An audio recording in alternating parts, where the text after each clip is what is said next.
In the political vacuum left by the disintegration of Ur-III's empire, a number of small local and regional kingdoms jockeyed with one another for power. In southern Mesopotamia, Isin and Larsa competed for dominance.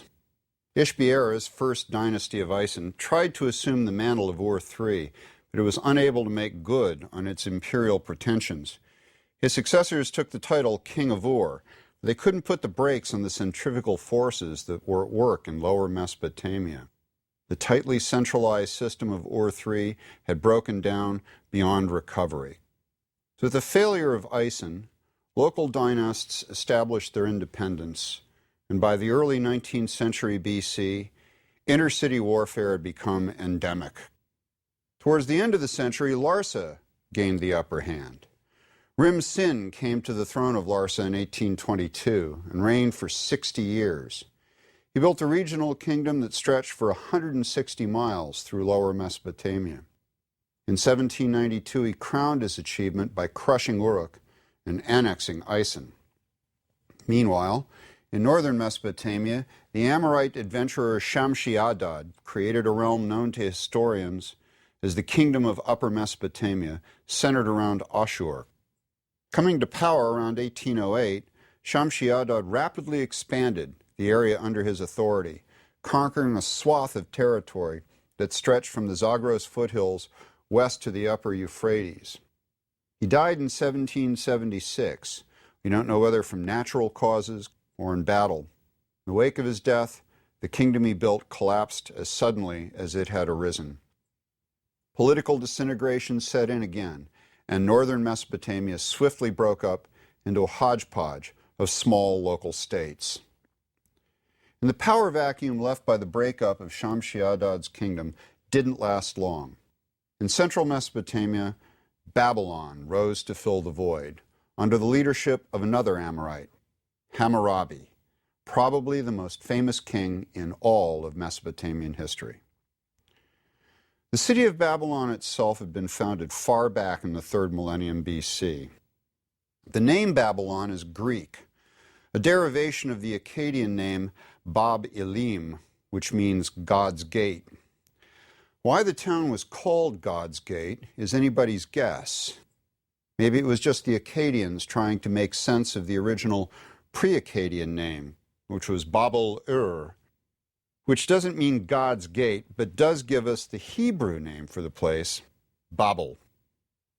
The ruins of Babylon you can see in Iraq today aren't those of the original Babylon. They're the remains of the Neo-Babylonian city, which is about 2,000 years later. Hammurabi's Babylon is intermediate between the original Babylon and the Neo-Babylonian city. It would have been far more modest than the Neo-Babylonian town was. But the remains of Hammurabi's Babylon are beyond recovery. Thanks to constant irrigation over the last 3,700 years, the water table in Mesopotamia has risen, and since they were built of mud brick, Hammurabi's Babylon and every Babylon before it have literally dissolved back into the soil from which they were made. Sic transit gloria mundi, as the Romans would say, thus passes the glory of this world, or, if you prefer, ashes to ashes, mud to mud. Babylon occupies a very strategic location. It's situated on the banks of the Euphrates at the narrows of central Mesopotamia, near the point where the Tigris and the Euphrates approach one another most closely. This means that whoever controls Babylon can control traffic on both rivers, can easily travel north or south within Mesopotamia. Furthermore, the Diyala River flows down out of the Zagros and meets the Tigris close by. Its valley was the main route leading from the Mesopotamian plain up into the mountains and was a prime avenue for trade. The sources for Hammurabi's Babylon give us only an incomplete picture of his times and his empire. Any clay tablets contained in the lower archaeological levels of the site have, of course, dissolved in the saturated subsoil. So since we don't have cuneiform archives from Babylon itself, we have to turn to archives from Babylon's dependencies. The ancient city of Mari has yielded the most abundant material. But the nature of these sources limits what we can say about Hammurabi's Babylon. They can only tell us about those aspects of Hammurabi's empire that impinged on their own awareness and experiences.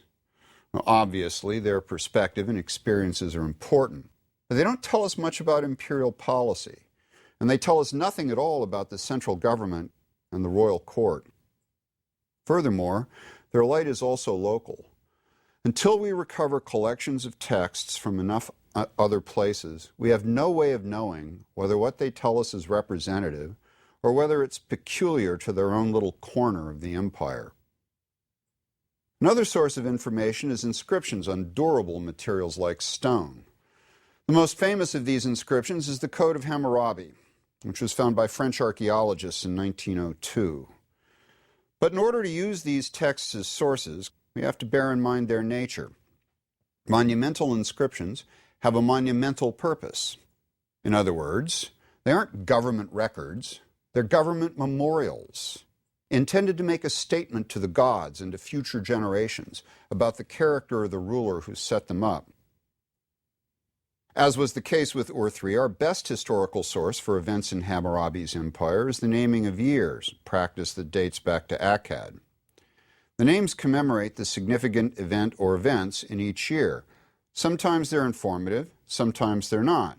For example, the entry for year 7, he took Uruk and Ison, tells us something we can use for the historical narrative. But the entry for year 15, he placed 7 statues in their positions, doesn't even tell us what statues, what positions, or where, much less anything of historical value. And then there's the problem that each year name only commemorates one event. So if it happened to be a busy year, something necessarily had to get left out. Hammurabi was the 6th ruler in the First Dynasty of Babylon. But before he came to the throne, Babylon had been only a minor player in Mesopotamian affairs. The dynasty began with Sumuabum in 1894. From that point down to Hammurabi, the kings of the First Dynasty were little more than local dynasts. Since our information comes from year names, all we know is the outlines of their activities. The First Dynasty appears to have been a clan of Amorite nomads who got tired of the wandering life and took up residence in the then insignificant town of Babylon, eventually acquiring or maybe seizing control of the place. Sumuabum is remembered for having rebuilt Babylon's walls, which had either fallen into disrepair or perhaps been destroyed on the orders of Ison or Larsa as a precautionary measure. He also launched raids against neighboring towns like Dilbat, Kazalu, and Kish. Whether these raids involved the conquest of the towns is doubtful. They're probably just an ex-nomad's idea of a good time, but using a walled town as a base instead of a tent in the desert. Year name catalogs remember Sumuabum's successors in the generations before Hammurabi for doing the same sorts of things that he did: building or repairing fortifications, setting up military outposts, founding or refounding temples, building levees and digging canals, raiding the neighbors and presumably being raided in return. So by the time of Hammurabi's father, Sin-Muballit, came to the throne in 1812, Babylon had managed to become a regional power, but nothing more. She was faced by powerful neighbors both to the south and the north, neighbors who were often hostile, probably because they didn't take well to being raided for the last 80 years. The territory under Babylon's direct rule spanned an area about 40 miles across and about 100 miles long. Sin-Muballit made Babylon a minor player in Mesopotamian power politics. He allied with Ison and Uruk against the rising power of Rim-Sin of Larsa. But Rim-Sin defeated the coalition and annexed Ison. In a testimonial to its insignificance, Babylon managed to remain free, at least for the moment. Meanwhile, to the north, Shamshi-Adad was expanding from his base in Assyria. In 1793, Sin-Muballit died. With his death, Hammurabi finally was able to step out onto the stage of history. Hammurabi's empire was his own personal creation. Its rise, its rule, and its decline are all intimately bound up with his energy and his talents, both as a military ruler and as a commander. After he came to the throne of Babylon, Hammurabi consolidated his position by showering favors on the religious establishment in his principality. Like bishops and abbots in medieval Europe, the priests were the most influential interest group in ancient Mesopotamia. They controlled immense wealth through the temple lands and herds. They also had substantial manpower resources at their disposal. Hammurabi endowed, refurbished, and built a number of temples throughout his territories. The year-name catalog particularly singles out the temples of Nana and Ninpirsig. Hammurabi's relationship with Shamshi-Adad is intriguing. From his accession down to Shamshi-Adad's death in 1776, Hammurabi loyally served the king of Upper Mesopotamia both as a vassal ruler and as a military commander. Shamshi-Adad seems to have used Hammurabi to lead attacks against their common enemies in southern Mesopotamia. From 1785 to 1780, the year-name catalog lists a series of successful campaigns to the south. In the first, Hammurabi took Isin and Uruk. The following year, he raided the territory of Larsa itself. His next campaigns were to the northeast and northwest. He raided the territory of Eshnunna and the Diyala Valley, and in conjunction with Shamshi-Adad, campaigned along the upper Euphrates. What this indicates is the depths and the sincerity of the bonds of personal loyalty that were possible in Mesopotamian culture. Despite his manifest military ability and the ambition that he showed subsequently, there is no indication that Hammurabi ever contemplated raising his hand against the overlord that he served so loyally. Between 1780 and 1764, Hammurabi focused his energies on public works projects in his own principality. His temple construction was particularly aimed at Inanna, one of Babylon's most popular and powerful goddesses. He also built irrigation projects and fortifications. These activities won him accolades in the Mari archives as one of the most prestigious monarchs of Mesopotamia. After Shamshi-Adad's death and the collapse of his kingdom, Hammurabi finally was free to pursue power in his own right. But he seems to have waited a dozen years before doing so. We have no idea why. Once he began, though, he moved with blinding speed. In a series of lightning campaigns, he conquered an empire as large as that of Third Dynasty Ur. In 1764 and 63, at the head of a force gathered from the cities of central Mesopotamia, Hammurabi launched his first great offensive to the south and east. He inflicted stinging defeats on a coalition of principalities east of the Tigris, led by Elam. In 1763, in a single stroke, he crushed Rimsin of Larsa and seized control over lower Mesopotamia. He now assumed the ancient title King of Sumer and Akkad, signifying his lordship over the Mesopotamian heartland. In 1762, he turned his attentions east and annexed Eshnunna. This gave him direct access to the Diyala trade route linking the Iranian plateau to the Mesopotamian plain. In 1761, he conquered and absorbed Shamshi-Adad's old territories in Assyria. Assyria had a lucrative trade network of its own in Anatolia, so this gave Hammurabi control over those networks and access to their income. In 1760, he crowned his conquests with the capture of Mari. He leveled its walls 2 years later, and this ended Mari's role as a major political and commercial center. In 1755, having consolidated control over northern and southern Mesopotamia, Hammurabi extended his power westward, up the Euphrates, to the very borders of Syria. After 1755, and a career of conquest that had spanned no more than 10 years, Hammurabi was the major power in the Fertile Crescent. It was with good reason that he could call himself the king who made the 4 quarters of the world obedient. The only independent states left were either smaller and weaker than his realm or had been humbled by him in battle. States such as Elam, Yamkad, or Aleppo, the regional power in northern Syria. And he controlled all the major regional trade routes and their traffic in silver, gold, lapis lazuli, carnelian, exotic woods, tin, copper, and horses. And this brought him substantial income, both from goods and from customs duties. Once he'd conquered his empire, Hammurabi was faced with the task of running it. He proved to be a conscientious ruler, but it looks like he had trouble adjusting his small-town style to the demands of administering a large territorial state. The best-known example of his activity as an administrator, of course, is his famous code. Hammurabi erected the text in the final year or two of his reign. He offers various justifications for compiling the code. One was to make the law available to all the people of the realm. Another was to create a measure by which future kings could gauge their own commitment to equal justice. What it was equally intended to be was a valedictory monument to his own commitment to justice, a virtue proclaimed by almost every other Near Eastern monarch, though not in so memorable a fashion. It's certainly of monumental size.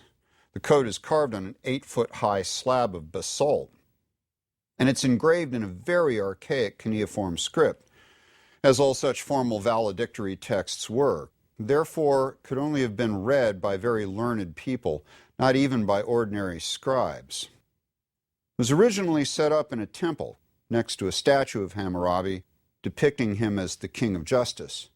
But around 1200 it was looted from Babylon and carried off to Elam, which is where the French archaeologists found it in 1902.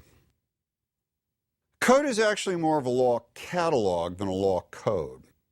It's basically a listing of 282 ordinances detailing what specific punishments are to be applied to what specific offenses. Each provision is framed hypothetically, beginning with an if statement framing an offense, followed by a then statement specifying what the remedy or punishment should be. It makes no attempt to set forth any general principles that underlie and animate the law. As far as we can tell, such issues never concerned the Babylonians. But by studying the code, we can see patterns in the law of the time, such as the punishments are harsh. Death is the penalty for everything from simple robbery to making a breach in the wall of a house. Even when death isn't invoked, punishments are scarcely less severe. In Section 195, if a son has struck his father, the code dictates that they shall cut off the son's hand. The lex talionis is a feature of the code, an eye for an eye and a tooth for a tooth. So in Section 196, if a freeman has destroyed the eye of an aristocrat, his eye shall be destroyed. And in Section 200, if a freeman has knocked out the tooth of another freeman, his tooth shall be knocked out. But punishments also vary with social class. In Section 198, if a freeman destroys the eye of a commoner or breaks a commoner's bone, rather than losing his own eye or having a bone broken, he pays 1 mina of silver. Similarly, in Section 201, if a freeman knocks out a commoner's tooth, he gets to keep his own tooth and only has to pay 1/3 of a mina of silver. Code covers the range of social and economic questions typical of all law codes, ancient or modern. Marriage and divorce, inheritance, contracts, slavery, property rights, and damage compensation. It also addresses landholding among soldiers and officials. Soldiers' military lands are protected against confiscation so long as they answer the muster call when it comes, according to the provisions of Sections 25 and 26. Section 36 stipulates that soldiers' military lands are barred from being sold, and in Section 38 it states that they may not be deeded over to female heirs. Section 39 says that they may sell lands which they own privately. If a soldier is killed, his military land shall go to his wife and children, and his son shall inherit his military obligation, according to Sections 28 and 29.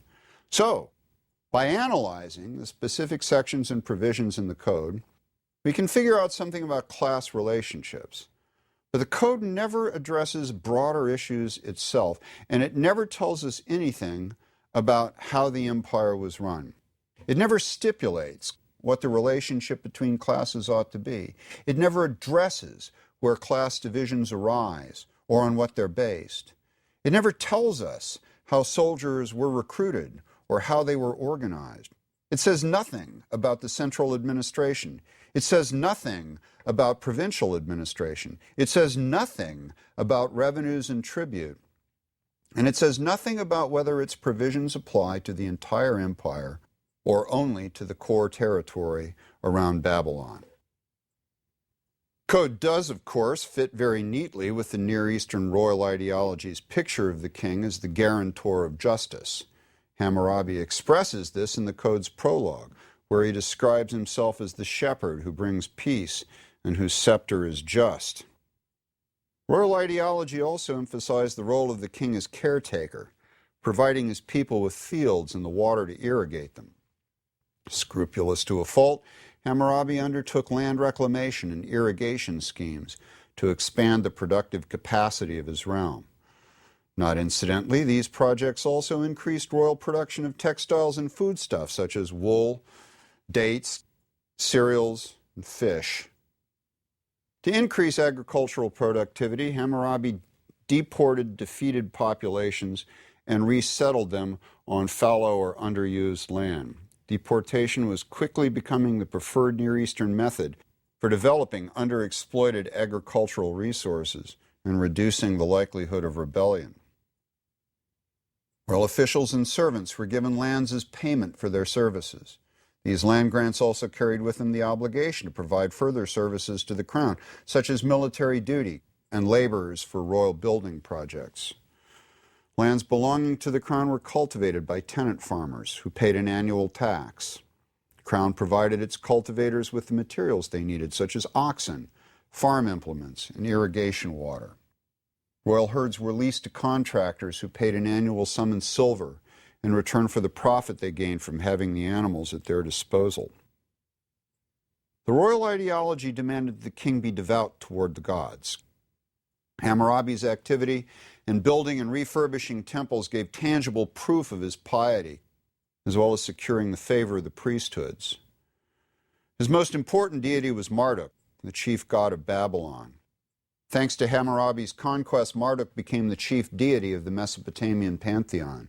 Mesopotamian belief held that wars between states and rulers were just earthly analogs of wars between their patron deities. So when a king won, it was actually his god who won.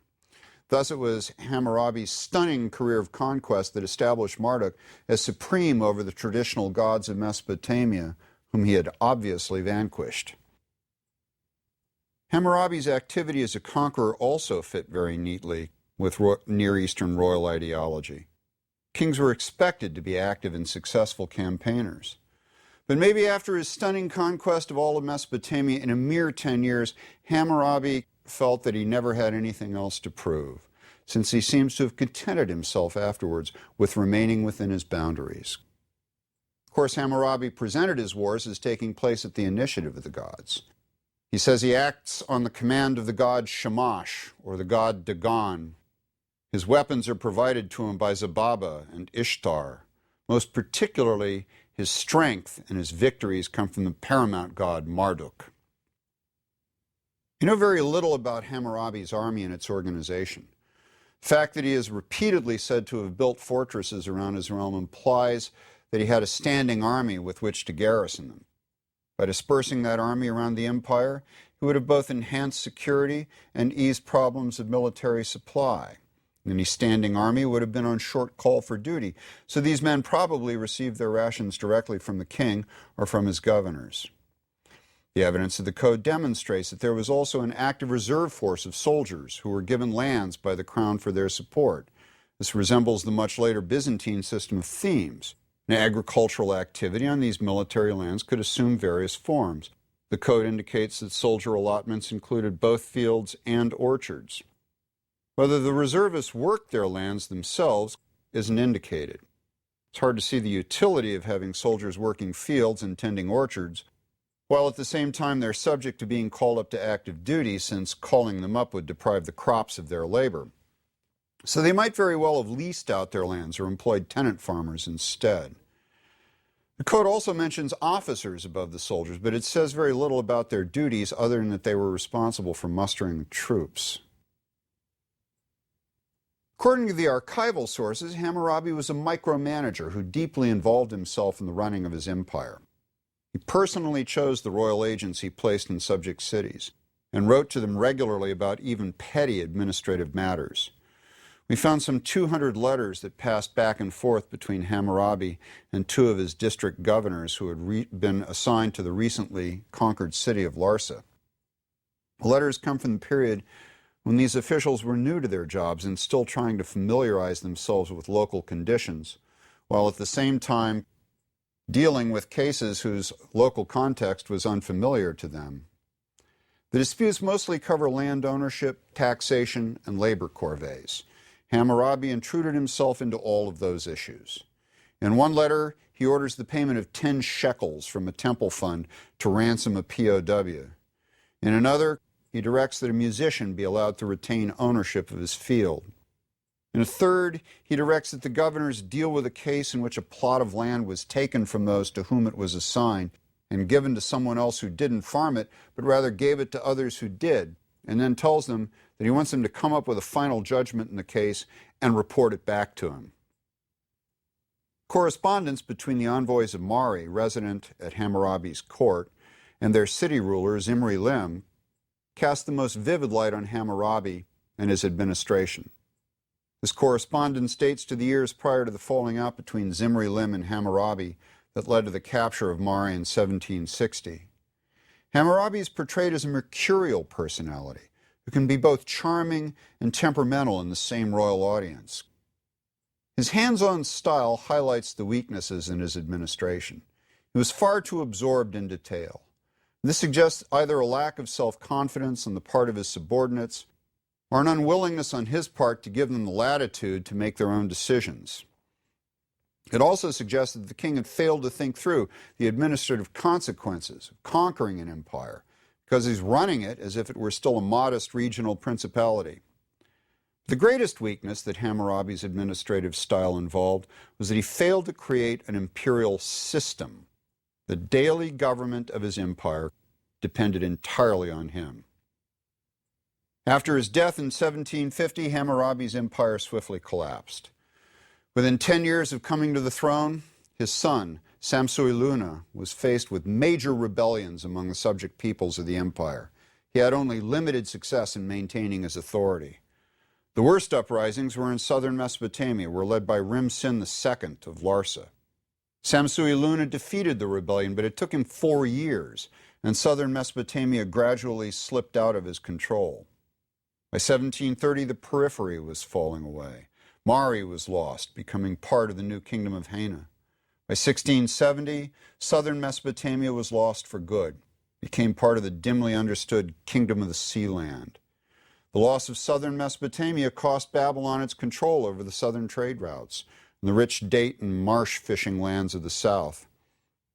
The end for First Dynasty Babylon finally came in 1595 with the sack of the city by the Hittite king Marshallus I. The causes of the decline and fall of the First Dynasty Empire are complex. The fact that its problems weren't solely political is indicated by the fact that major centers like Nippur and Ur were abandoned by their inhabitants at about the same time that the empire collapsed. Some of the population, including the priesthood of Uruk, seems to have migrated to northern Mesopotamia. Part of the cause of the empire's collapse may have been alienation caused by Babylon's brutal punishment of rebellion. The standard treatment was the destruction of rebel communities' agricultural infrastructures and the diversion of river courses to starve former rebels of water. The empire's centralizing economic policies may have weakened it too. The economic practices of Hammurabi and of Rim-Sin I before him had made the community so economically interdependent that when the central focus of the economic network weakened, in this case the royal authority, all the community suffered. An indication that imperial centralization may have been the problem is that northern Mesopotamia continued to flourish after his death and his empire's fall. But we shouldn't overlook the personal factor. Hammurabi was a micromanager who ran his empire with the same attention to every detail that was appropriate for governing the modest principality whose throne he had inherited. That style was not a good one for running a large empire. When Hammurabi died, he left his successors no institutions of administration, only a vacant throne. Without Hammurabi's leadership, his empire withered. His most enduring accomplishment was to permanently alter the political focus and identity of Mesopotamia. Sumeria henceforth became a backwater. Babylon became the dominant city of Mesopotamia and remained the dominant city for another 1,500 years, so that from that point onward, Mesopotamia came to be known as Babylonia. After the collapse of Hammurabi's empire, Mesopotamia fragmented once more. It was only after the middle of the second millennium BC that new powers arose that restored political unity. Like the Amorites from whom Hammurabi descended, those powers were not native to the land between the rivers.